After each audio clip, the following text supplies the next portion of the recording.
বছরের শুরুতে আবারও বাড়ছে বাড়ি ভাড়া। বাড়িওয়ালারা এরই মধ্যে জানিয়ে দিয়েছেন ভাড়াটিয়াদের। অতিরিক্ত ভাড়া গুনতে হিমশিম খাচ্ছে নিম্ন মধ্যবিত্তরা। বাড়ি ভাড়া নিয়ন্ত্রণ আইন কার্যকর করার দাবি জানিয়েছেন তারা। নতুন বছরের শুরুতেই আবার বাড়ছে খরচের বোঝা। বাড়িওয়ালা জানিয়ে দিয়েছেন জানুয়ারি থেকে টাকা দিতে হবে আরও বেশি।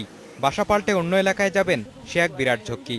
তাছাড়া নতুন বাড়িতেও যে একই ঘটনা ঘটবে না, সে নিশ্চয়তা কোথায়? ভাড়াটিয়া যারা থাকে এদের বাসায় আসলে থাকা খুব কষ্টকর। 3 বছরের মধ্যে প্রায় 3 গুণ বাসা ভাড়া বেড়েছে। ফরিদপুরের ঝিলটুলি, নীলটুলি, কমলাপুর সহ আশপাশের এলাকায় প্রায় প্রতি বছরই বাড়ানো হয় বাড়ি ভাড়া। সিমেন্টের দাম বাড়ছে, রডের দাম বাড়ছে, সর্বোপরি যে নির্মাণ একটা কনস্ট্রাকশন কাজে যাবতীয় মালামালের দাম একেবারে লেগাহীনভাবে বৃদ্ধি পেয়েছে। পৌর এলাকায় বাড়ি ভাড়া নির্ধারণে আইন থাকলেও তার কোনো প্রয়োগ নেই। ওই ভিতরের ডেকোরেশন এর উপরে অনেকটা ভাড়া নির্ভর করে। আমরা সেদিকে সচেতন হব যাতে এই বাড়ি ভাড়াগুলি বেপরোয়াভাবে না বাড়াতে পারে।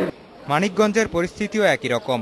বাড়ির মালিকদের দাবি, বিদ্যুৎ বিল, হোল্ডিং ট্যাক্স ও পানির বিল বাড়ার কারণে ভাড়া বাড়াতে বাধ্য হন তারা। বিল প্রতি বছরই 2-3 বার বাড়ছে।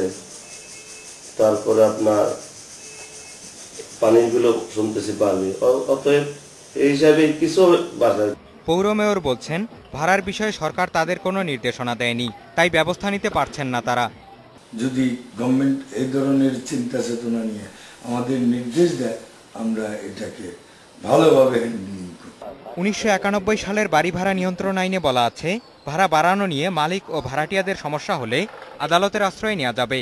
কিন্তু ভাড়াটিয়াদের মধ্যেও চুক্তি করা বা আইনের আশ্রয় নেওয়ার প্রবণতা নেই। মঞ্জুর মোর্শেদ, ইন্ডিপেন্ডেন্ট নিউজ।